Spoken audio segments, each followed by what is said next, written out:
ಅಲ್ಲ ದೈವ ಅಂತೆ, ಅದಕ್ಕೆ ಅಗೆಲಂತೆ, ನಾವು ಕೈ ಮುಗಿದ್ರೆ ಅದು ಒಲಿಯುವುದಂತೆ, ಅದು ತಿಂತದಂತೆ, ಇದೆಲ್ಲ ನಂಬೋ ವಿಚಾರ.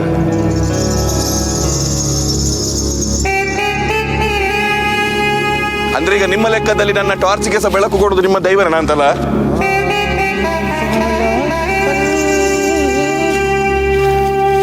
ಜಾನೆ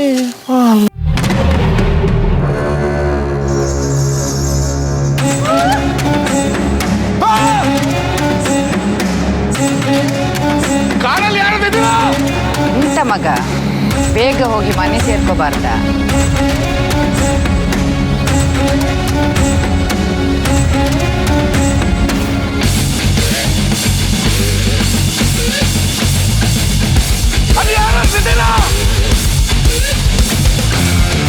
ಮಕ್ಕಳಂದ್ರೆ ಬೆಳಕಿಗೂ ಭಯನೇ. ನಕ್ಷತ್ರದಂತೆ ಹುಟ್ಟಿ ನಕ್ಷತ್ರದಂತೆಯೇ ಮರೆಯಾಗುತ್ತೇನೆ. ಇರುಳಲ್ಲಿ ಬಂದು ಇರುಳಲ್ಲೇ ಕರಗಿ ಹೋಗುತ್ತೇನೆ. ಇದು ನನ್ನಂಥ ಸಾಮಾನ್ಯನ ಮಾತಲ್ಲ. ನಂಬಿದವರ ಕೈಬಿಡದ ಕೊರಗತನಿಯ ಅಥವಾ ಕೊರಗಜ್ಜ ಎಂಬ ತುಳುನಾಡಿನ ಮಹಾಕಾರ್ಣಿಕ ದೈವದ ನುಡಿ. ಹೌದು, ನಂಬಿದವರ ಪಾಲಿಗೆ ಅಜ್ಜನ ನಾಮವೇ ಶಕ್ತಿ, ಅಭಯವೇ ಪೂರ್ವಜನ್ಮದ ಪುಣ್ಯ. ದೈವ ನುಡಿದ ನಡೆದ ಪ್ರತಿಯೊಂದು ಹಾದಿಯು ಪವಿತ್ರ. ಹೌದು, ಕೊರಗಜ್ಜ ದೈವ ತುಳುವರ ಪಾಲಿಗೆ ಬರೀ ಆರಾಧಿಸಲ್ಪಡುವಂತಹ ದೈವವಲ್ಲ, ಇದು ನಂಬಿಕೆಯ ಜೀವಾಳ.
ಭಾರಿ ಜನ ಅಲ್ವಾ?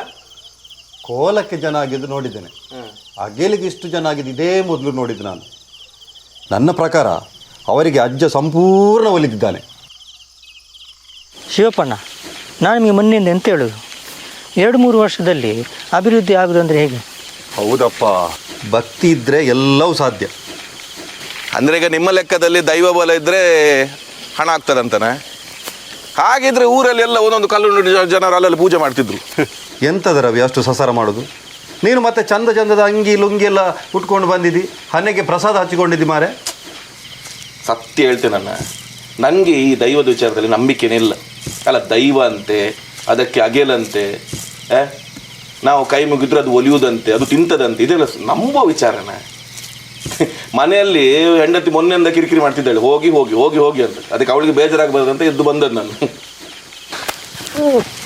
ಅಲ್ಲ ಮಾರೆ, ನಿನಗೆ ದೈವದ ಮೇಲೆ ಚೂರು ನಂಬಿಕೆ ಇಲ್ವಾ ಅಂತಲ್ಲ? ಪರ ಊರಿಗೆ ಹೋದ್ಮೇಲೆ ಊರಿದ್ದೆಲ್ಲ ಮರ್ತು ಬಿಟ್ಟೆ ಅಂತ? ಹಾಗಲ್ಲ ಶಿವಪ್ಪಣ್ಣ. ಮತ್ತೆಂತ?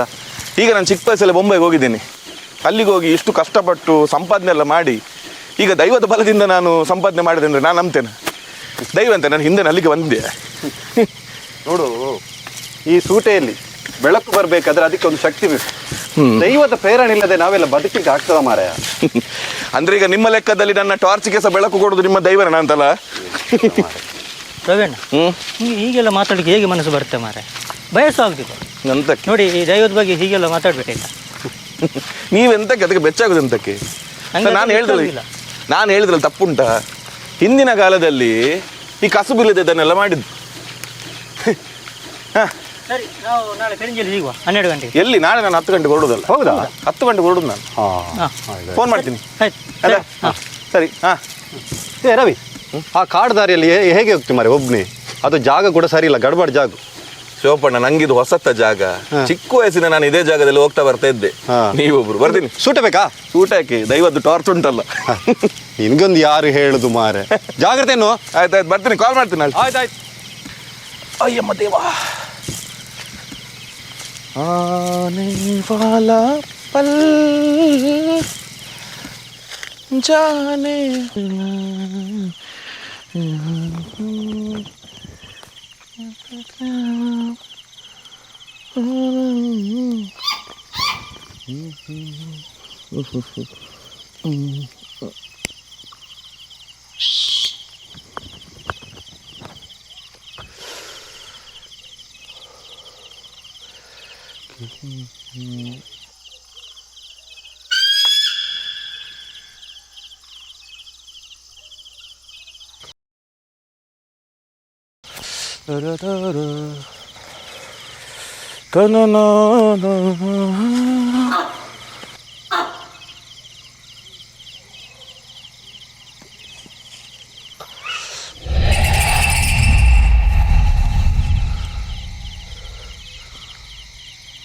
ಏನದು?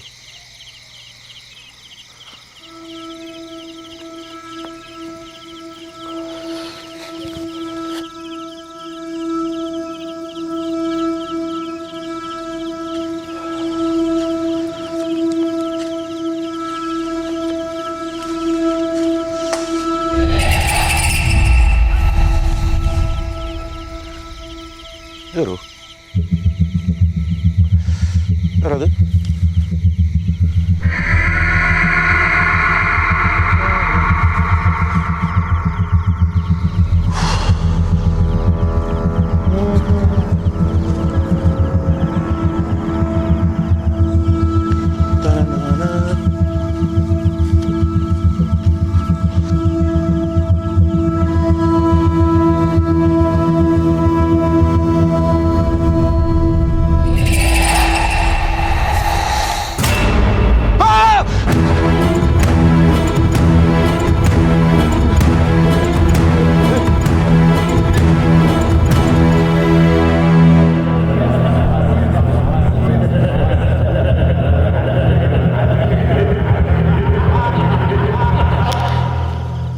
ಯಾರು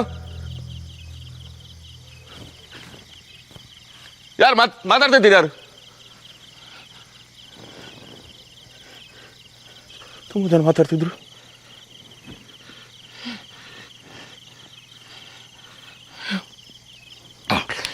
ಟಾರ್ಚ್ ಎಲ್ಲಿಂಟು ಮಾರೆ?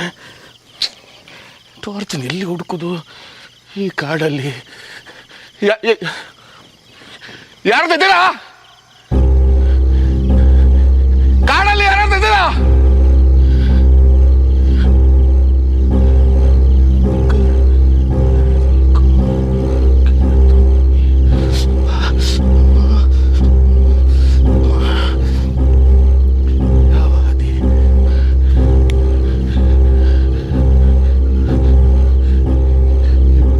ಯಾವ ಆದಿ ಯಾರದಿದ್ದೀರಾ ಕಾಡಲ್ಲಿ? ಗಾಳಿ ಆಗಿದೆ. ಎಲ್ಲಿ ಹೋಗುದು?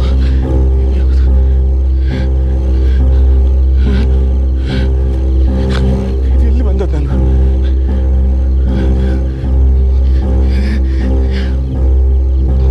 ಕಾಡಲ್ಲಿ ಯಾರದಿದ್ದೀರಾ?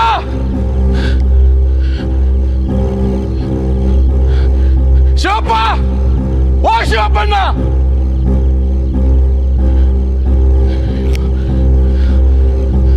ಬಾಬಣ್ಣ,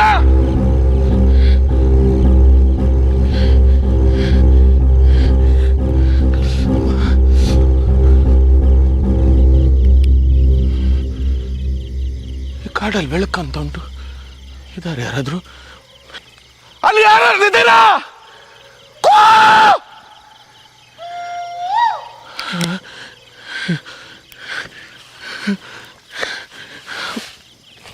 ಅಬ್ಬಾ, ಮಾ ದೇವಾ, ಸುಖ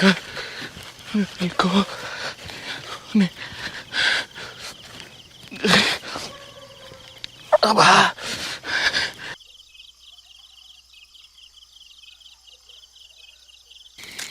ಅಮ್ಮ, ಓ ಯಾರು? ನಾನು ರವಿ ಅಂತ, ಇಲ್ಲೇ ಕೊಕ್ಕಡಿ ಅವನು. ಸ್ವಲ್ಪ ಬಿದ್ದೆ ಬರುವಾಗ. ಅಯ್ಯೋ ಅಯ್ಯೋ, ಎಂತ ಮಗ ಇದು? ಛೆ ಛೆ ಛೆ ಛೆ ಛೆ ಛೆ. ಕುತ್ಕೋ ಕುತ್ಕೋ, ಮೆಲ್ಲ ಮೆಲ್ಲ ಮೆಲ್ಲ ಮೆಲ್ಲ ಮೆಲ್ಲ ಮೆಲ್ಲ. ಅಯ್ಯೋ, ಎಂತ ಮಾಡ್ಕೊಂಡ್ಯ ಮಗ? ಛೇ, ರಕ್ತ ಎಲ್ಲ ಸುರಿತಾ ಇದೆ.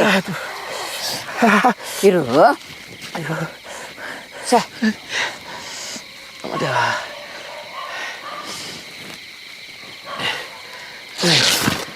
ಆ ಕಾಡಲ್ಲಿ, ಅಯ್ಯೋ ದೇವರೇ, ಏನಾಗುದಿಲ್ಲ ಏನಾಗುದಿಲ್ಲ. ಆಯ್ತು ಆಯ್ತು. ಎಲ್ಲಿ ಹೀಗೆ ಸಹ ಬಿದ್ದೆಲ್ಲ ಬಂದದ್ದಪ್ಪ. ಛೇ, ಅಲ್ಲ ನೀವು ಇಷ್ಟೊತ್ತಲ್ಲಿ? ನಮಗೆ ದುಡಿಯೋರಿಗೆ ಹೊತ್ತುಂಟ, ದುಡಿಯೋದು ತಿನ್ನೋದು ಅಷ್ಟೇ. ಅಚ್ಚವ್, ನೀವಾದ್ರೂ ಸಿಕ್ಕಿದ್ರಲ್ಲ ಈ ಕಾಡಲ್ಲಿ. ಎಲ್ಲಿ ಅಂತ ನಾನು ಬಿದ್ದು ಅಲ್ಲಿ ಕಿರಿಸ್ತಾ ಇದ್ದೆ, ಯಾರಿಲ್ಲ. ನಾನೊಂದು ಕೂ ಅಂತ ಹೇಳುವಾಗ, ಕರೆಯುವಾಗ ನೀವೊಂದು ಕೂ ಅಂತ ಹೋಗೊಟ್ಟಿದ್ರಿಂದ ಆಯ್ತು. ನಾವಲ್ಲ ಮತ್ತೆ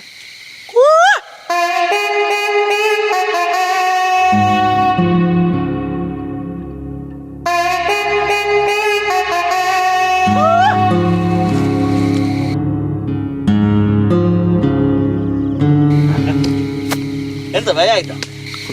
ಭಯ ಅಲ್ಲ, ಕತ್ತಲೆ ಅಲ್ಲ. ಕತ್ತಲೆ ಅಂದರೆ ಬೆಳಕಿಗೂ ಭಯನೇ. ಒಂದು ಸಲ ಬೆಳಕು ಬಂದರೆ ಕತ್ತಲೆ ಹಂಗಮಯ. ಬೆಳಕಿಗೆ ಅಷ್ಟು ಶಕ್ತಿ ಉಂಟು, ಗೊತ್ತಲ್ವಾ? ಎಂತ ಮಗ, ಬೇಗ ಹೋಗಿ ಮನೆ ಸೇರ್ಕೋಬಾರ್ದ? ಅಂದು ಇಲ್ಲಿ ಅಂಡಿಂಜಲ್ಲಿ ಪರಿಚಯದ ಮನೆಯಲ್ಲಿ ಅಜ್ಜಂದು ಅಗೆಲ್ ಸೇವೆತ್ತು. ನಾನು ಹೋಗೋನಲ್ಲ, ಮನೆಯಲ್ಲಿ ಹೆಂಡತಿದ್ದು ಒಂದೇ ಚೋರೆ, ಹೋಗಿ ಹೋಗಿ ಹೋಗಿ ಹೋಗಿ ಅಂತ ಒತ್ತಾಯ. ನೋಡಿ, ಒತ್ತಾಯಕ್ಕೆ ಬಂದು ಇಷ್ಟೆಲ್ಲ ಆಯಿತು. ಅದು ಗುಣ ಆಗ್ತದೆ. ಆದರೆ ಒತ್ತಾಯ ಎಲ್ಲೆಲ್ಲೋ ಕರ್ಕೊಂಡೋಗಿ ಎಲ್ಲೆಲ್ಲೋ ಬಿಡ್ತದಲ್ಲ. ನೋಡಿ, ನೀವು ಇಲ್ಲಿ ಬಂದ್ರಿ, ನಾನು ಕೂಡ ಬಂದಿದ್ದೆ ಒತ್ತಾಯಕ್ಕಲ್ಲ. ಆದರೆ ನಾನು ಬೇಗ ಬಂದೆ. ಎಲ್ಲರೂ ಕರೀತಾರಲ್ಲ, ಒಂದು ಕ್ಷಣ ಅದು ಹೋಗಿ ಬರಬೇಕಲ್ಲ. ಹೌದು, ಸರಿ ಅಮ್ಮ, ನಿಮ್ಮಿಂದ ತುಂಬ ಉಪಕಾರ ಆಯಿತು. ನಾನಿನ್ನು ಹೊರಡ್ತೀನಿ. ಇರು ಮಗ, ನಿನ್ನ ಬೆನ್ನ ಹಿಂದೆ ತನಿಯ ಬರ್ತಾನೆ. ಅಲ್ಲ, ಯಾಕೆ ಬೇಡ ಅಂತ ಹೋಗ್ತೀನಿ. ಇಲ್ಲ, ಚಿಂತೆ ಮಾಡಬೇಡಿ. ತನಿಯ ನಿಮ್ಮ ಜೊತೆ ಬಂದರೆ ನಿಮ್ಮ ದಾರಿ ಸಲೀಸಾಗ್ತದೆ. ಸರಿ, ತಗೊಳ್ಳಿ.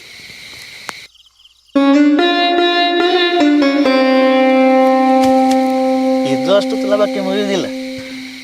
ಸರಿ ಅಮ್ಮ, ಭಾರಿ ಉಪಕಾರ ಆಯ್ತು ನಿಮ್ಮಿಂದ. ತುಂಬ ಬರ್ತೀನಿ. ಆಯ್ತು ಮಗ.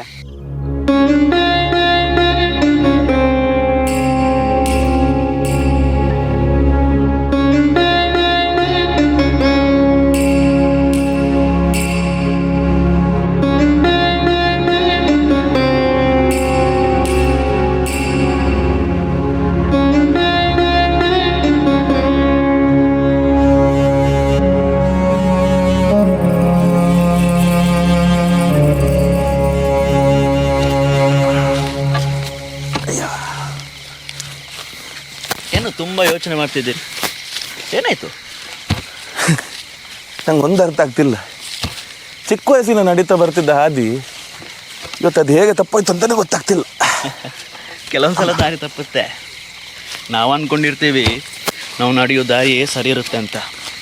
ಒಂದು ಸಲ ಎಳೆಯೋದಾಗಲೇ ಗೊತ್ತಾಗೋದು ನಾವು ನಡೆಯೋ ದಾರಿ ಸರಿ ಇದ್ದರೂ ನಾವು ಹಿಡ್ಡೋ ಹೆಜ್ಜೆ ಸರಿ ಇರಬೇಕು ಅಂತ. ತುಂಬ ಚೆನ್ನಾಗಿ ಮಾತಾಡ್ತೀರ. ಅದೌದು, ನಿಮ್ಮನ್ನಿಲ್ಲಿ ಎಲ್ಲೂ ನೋಡಲಿಲ್ಲ ನಾನು. ಯಾವರು? ನಾವಿರೋ ಊರೆಲ್ಲ ನಮ್ಮೋರೇ. ನನ್ನ ಪ್ರೀತಿ ಮಾಡೋ ಜನ ಎಲ್ಲ ನಮ್ಮೋರೇ. ಆದರೆ ಕೆಲವರು ಗೌರವದಿಂದ ನೋಡ್ತಾರೆ, ಕೆಲವರು ಸ್ವಾರ್ಥಕ್ಕಾಗಿ ಬಳಸ್ಕೊಳ್ತಾರೆ ಅಷ್ಟೇ. ಏನಪ್ಪ ನೀವು ಏನು ಮಾತಾಡ್ತೀರ, ಅದು ನನ್ನ ತಲೆಗೆ ಹತ್ತದ ಇಲ್ಲ.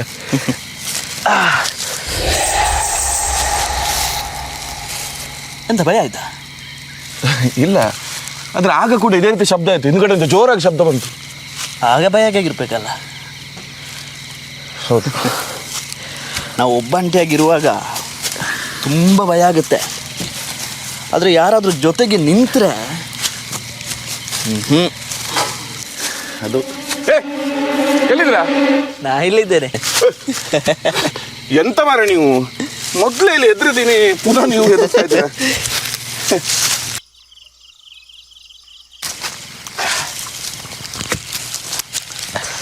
ನಿಮಗೆ ನಂಬಿಕೆ ಸ್ವಲ್ಪ ಕಡಿಮೆ ಅಂತಲ್ಲ. ನೋಡಿ, ನಿಮ್ಮ ಕೈಯಲ್ಲಿ ಕೋಲು ನಿಮ್ಮನ್ನು ಬೀಳದಾಗೆ ನೋಡ್ತು, ಅದು ನಂಬಿಕೆ.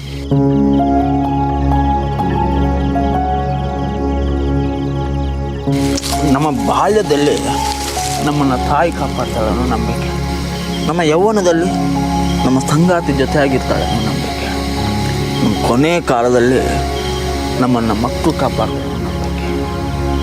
ಈ ನಂಬಿಕೆಗಳ ಮಧ್ಯೆ ನಾವು ಒಬ್ಬಂಟಿಯಾಗಿದ್ದಾಗ ನಮಗೆ ಯಾರು ಗತಿ ಹೇಳಿ?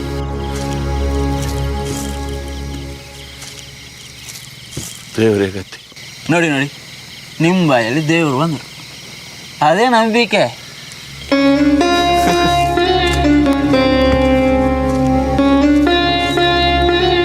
ಬನ್ನಿ, ದಾರಿ ಇನ್ನೂ ಕೂಡ ತುಂಬ ಉಂಟು. ಬಂದೆ ಬಂದೆ ಬಂದೆ.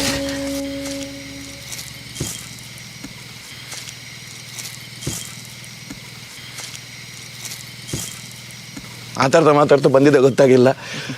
ಓ, ಅಲ್ಲಿ ಬೆಳಕು ಕಾಣ್ತಾ ಉಂಟಲ್ಲ, ಅದೇ ನಮ್ಮ ಮನೆ. ಓ, ಮನೆ ಬಂದೇ ಬಿಡ್ತಲ್ಲ.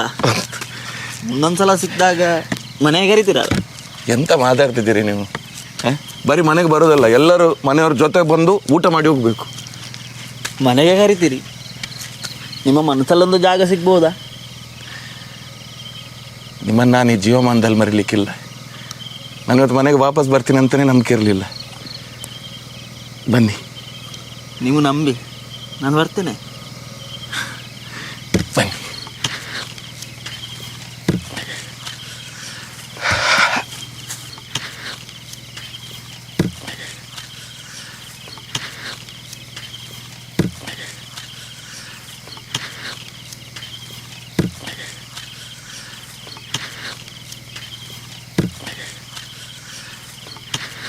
ಎಂತ ಬೇಕಾದ್ರೆ ಹೇಳಿ, ನಿಮ್ಮ ಮಾತು ಮಾತ್ರ ತುಂಬ ಚಂದ. ಮಲ್ಗಿಲ್ವ ಇನ್ನು? ಅಲ್ಲ, ಎಷ್ಟೊತ್ತಿಗೆ ಬರುದು? ನಿಮ್ಗೆ ಬೇಗ ಹೋಗಿ ಬೇಗ ಬರ್ಬೇಕು ಅಂತ ಹೇಳಿದಲ್ವಾ?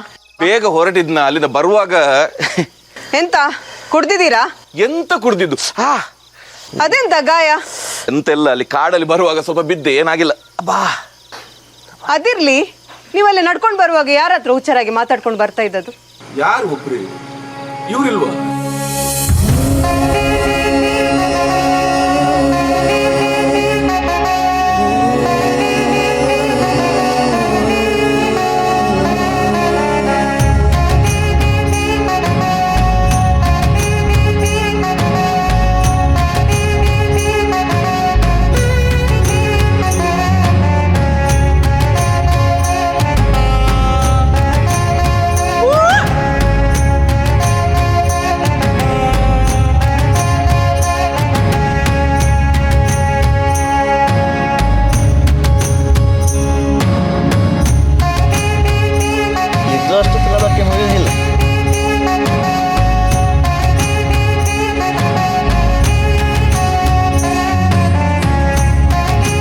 ನಂಬಿಕೆ ಸ್ವಲ್ಪ ಕಡಿಮೆ ಅಂತಲ್ಲ.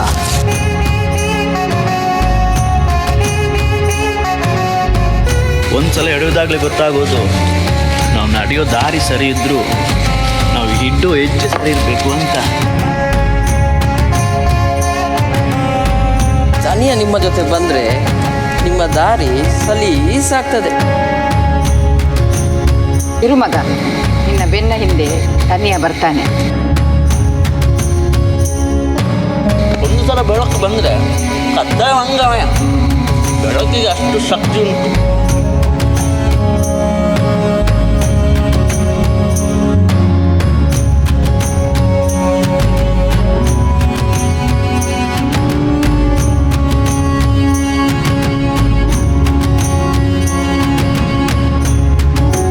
ದೇವ್ರೇ ಗತಿ.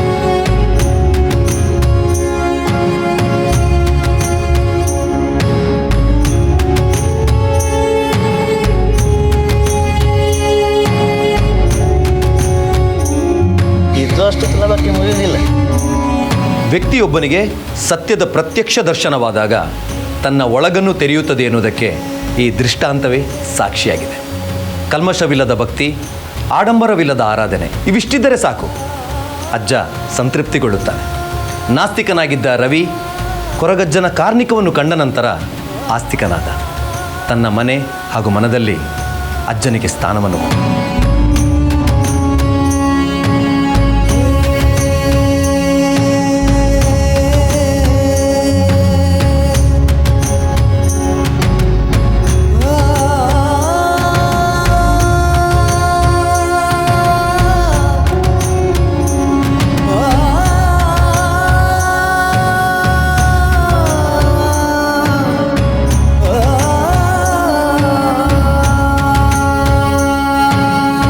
ಟಾಕಿಸ್ ಆಪ್ ಇದೀಗ ಕೇವಲ 99 ರೂಪಾಯಿಯಲ್ಲಿ ಲಭ್ಯ. ಹಿಂದೆ ಡೌನ್ಲೋಡ್ ಮಾಡಿ ಟಾಕಿಸ್ ಆಪ್.